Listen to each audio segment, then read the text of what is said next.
Assalamu alaikum students. Today we will study transmission of radio waves through space. आपकी book में ये topic 17.5 है और इसके आगे कुछ सब टॉपिक्स भी हैं. सबसे पहले हम ये देखेंगे कि ट्रांसमिशन कैसे होती है स्पेस में. तो आपको पता है कि ट्रांसमिशन अगर आपने स्पेस में करनी है तो आप कोई ऐसी वेव नहीं यूज़ कर सकते जिसमें आपको मीडियम की ज़रूरत हो. आपको पता है जब भी हमें मीडियम की ज़रूरत होगी तो फिर आपको space is not a good idea कि आप उसको यूज़ करें. इसका मतलब कि अगर हमें कोई चीज़ ट्रांसमिट करनी है तो हम वो वेव्स यूज़ करते हैं जो कि मीडियम जिन डिपेंडेंट ना हो, like electromagnetic waves. Electromagnetic waves में आती हैं रेडियो वेव्स. इनको मीडियम की ज़रूरत नहीं होती अपनी प्रोपगेशन के लिए. तो अब हम इसमें ये देखते हैं कि ट्रांसमिशन कैसे होती है फ्रॉम वन एंड टिल दूसरे एंड तक पहुंचने के लिए. तो अब इसमें हम ऐसे करते हैं कि आप ये सबसे पहले एक फिगर देख रहे हैं. इसमें आपको माइक्रोफोन नज़र आ रहा है. माइक्रोफोन का मतलब वो माइक है जिससे आप बात करते हैं. लेट्स से आप किसी हॉल में हैं या कहीं पर आपने अपना कोई चैनल है, कोई भी, जैसे लेट्स से हम कह देते हैं कि FM 101 पे आपने कुछ बोलना है. तो आप सबसे पहले आपको एक माइक्रोफोन पकड़ाया जाता है. माइक्रोफोन में क्या होता है, बिल्कुल जिस तरह मैंने लास्ट टाइम आपको टेलीफोन में बताया था कि एक ईयर पीस होता है और एक माउथ पीस होता है. ईयर पीस रिसीविंग एंड है, माउथ पीस आपका वो है जहाँ से आपने ट्रांसमिट किया कुछ. तो अब आप बिल्कुल जिस तरह हमने लास्ट टाइम पढ़ा था कि कार्बन के ग्रैन्युअल्स होते हैं उस डायफ्राम के अंदर, वो वाइब्रेट कराते हैं जिसकी वजह से साउंड जो है एक जगह से दूसरी जगह जाती है. माइक्रोफोन में भी बिल्कुल उसी तरह क्या होता है कि कार्बन ग्रैन्युअल्स होते हैं, वो डायफ्राम पे स्ट्राइक करते हैं और उसकी वजह से जो ऑडियो सिग्नल है वो आगे जाता है. ए जो है आपके पास ये दिखाया हुआ उन्होंने माइक्रोफोन के बाद, इट्स ऑडियो एम्पलीफायर. ज़ाहिर है कि आपने जो भी अपनी ऑडियो भेजनी है उसको कम से कम इतना लेवल का होना चाहिए, उसकी इतनी अच्छी इंटेंसिटी होनी चाहिए कि वो आगे किसी मज़ीद जो है ना आगे ट्रांसमिट आराम से हो सके. यानी उसमें लॉस बहुत ज़्यादा नहीं होना चाहिए. तो एम्पलीफायर लगाया जाता है जो कि पहले आपकी ऑडियो को एम्पलीफाई करता है, यानी कि उसको मज़ीद बढ़ाता है. जैसे हमने साउंड्स में पढ़ा था कि एम्पलीफिकेशन का मतलब है कि आपकी वेव बड़ी हो जाएगी. बिल्कुल उसी तरह आपकी साउंड की एम्पलीफिकेशन का मतलब है कि आपकी साउंड इंक्रीज कर जाएगी. उसके बाद वो साउंड जो है वो जाती है मॉड्यूलेटर में. यहाँ पे जो रेडियो फ्रीक्वेंसी मॉड्यूलेटर है वो क्या कर रहा है कि आपकी जो साउंड है उसको इलेक्ट्रिकल सिग्नल में कन्वर्ट कर रहा है, क्योंकि आपकी साउंड नहीं मूव करके एंटेना तक जाएगी या रिसीविंग एंड तक जाएगी. आप उसको पहले इलेक्ट्रिकल सिग्नल में कन्वर्ट करेंगे. मॉड्यूलेटर का काम आपका वॉइस को इलेक्ट्रिकल सिग्नल में कन्वर्ट करना है. सो मॉड्यूलेटर से ये आगे दोबारा जाएगी एम्पलीफायर के पास. एम्पलीफायर जो होता है अब उस इलेक्ट्रिकल सिग्नल को एम्पलीफाई करता है, क्योंकि होता ये है कि जब आपकी ये ट्रांसमिशन हो रही है इसमें कुछ लॉसेस भी हो सकते हैं. तो उसके लिए इसको दोबारा से एम्पलीफाई कर किया जाता है कि आपकी एक दफ़ा अब इलेक्ट्रिकल सिग्नल को एम्पलीफाई किया जाता है और फिर वो इलेक्ट्रिकल सिग्नल जाता है एंटेना के पास. अच्छा, यहाँ तक आपने ये देख लिया कि किस तरह एक सिग्नल जो साउंड था वो इलेक्ट्रिकल सिग्नल में कन्वर्ट होकर एंटेना तक पहुँच गया. इसमें अगर आप देखें फिगर 17.11 में उसने आपको दिखाया हुआ है कि एक सिग्नल है, उसके बाद आप एएम सिग्नल कैसा है और एफएम सिग्नल कैसा है.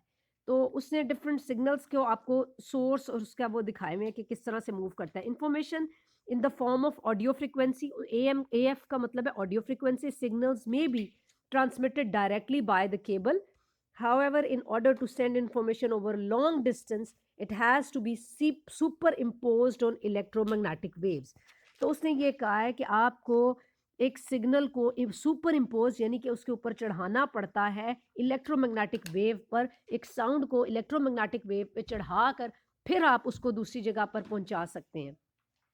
यहाँ पे ये बात याद रखें कि मैंने आपको एक रेजोनेंस का भी शायद अगर आपको याद हो, रेजोनेंस की हमने डिस्कशन की थी. रेजोनेंस क्या होता है कि वेव्स ऑफ सेम फ्रिक्वेंसी जो होता है उनको एक किस्म का मैच कर दिया जाता है और उसकी मैच होने की वजह से उनका एम्पलीट्यूड इंक्रीज हो जाता है. तो उसने यहाँ पर क्या किया हुआ है कि सुपर इम्पोज किया हुआ है आपके लॉन्ग डिस्टेंस के लिए इलेक्ट्रोमैग्नेटिक वेव्स पे आपका जो सिग्नल है, ताकि जो है वो ट्रांसमिशन प्रॉपर हो सके. सो नेक्स्ट रिसीविंग एंड पे क्या होगा, ये जो एंटेना जिसने सारे के सारे सिग्नल्स कैच किए थे, इलेक्ट्रॉनिक सिग्नल्स कैच किए थे, उनके पास इसका मतलब उसके अंदर कुछ चार्ज कैरियर्स आ गए. वो जो या एटम्स हैं उनके अंदर कैरियर्स होते हैं. एटम्स ये क्या करेंगे, वाइब्रेट करेंगे उस पर्टिकुलर फ्रीक्वेंसी पे जिस पे लेट्स से मैंने आपको अगर आपको कहा एफएम 100 हम लगाते हैं, तो एफएम 100 पे वाइब्रेट करेंगे, क्योंकि एयर में यानी स्पेस में तो बहुत सारी फ्रीक्वेंसी की वेव्स चल रही हैं, लेकिन वो पर्टिकुलर उनको कैच करेगा जिस पे आपने इसको सेट किया हुआ होता है। एंटेना जो है ये उन चार्ज करिए उसको सेट रिसीव करने के बाद एम्पलीफायर के पास भेजेगा, जो कि रेडियो फ्रीक्वेंसी एम्पलीफायर है। वही वजह कि हो सकता है कि सिग्नल्स के एक जगह से दूसरी जगह आने में स्पेस बहुत ज़्यादा थी, कुछ लॉसेस होते हैं, उसकी वजह से उसको दोबारा से एम्पलीफाई किया जाता है। तो अब आगे उस एम्पलीफायर के क्या, ये एम्पलीफायर जो है आपका, ये आपकी रिक्वायर्ड फ्रीक्वेंसी का जो चैनल है उसको उस पे सेट होगा, वो एम्पलीफाई करके आगे डी मॉड्यूलेटर को भेजेगा। जिस तरह मॉड्यूलेटर का काम था कि आपकी वॉइस को इलेक्ट्रिकल सिग्नल में कन्वर्ट करना, डी मॉड्यूलेटर उसी का ऑपोजिट काम करता है कि आपकी फ्रीक्वेंसी जो आप इलेक्ट्रिकल फ्रीक्वेंसी उसने रिसीव किया है उसको वो साउंड में कन्वर्ट कर देगा, बिल्कुल उस तरह जैसे आपने जिप फाइल्ड और अनजिप्ड फाइल के बारे में पढ़ा हुआ है। तो इसी तरह ये फ्रीक्वेंसी को वापस साउंड में कन्वर्ट करेगा, और वो डीमॉड्यूलेटर से साउंड सीधी जाएगी ऑडियो एम्पलीफायर में।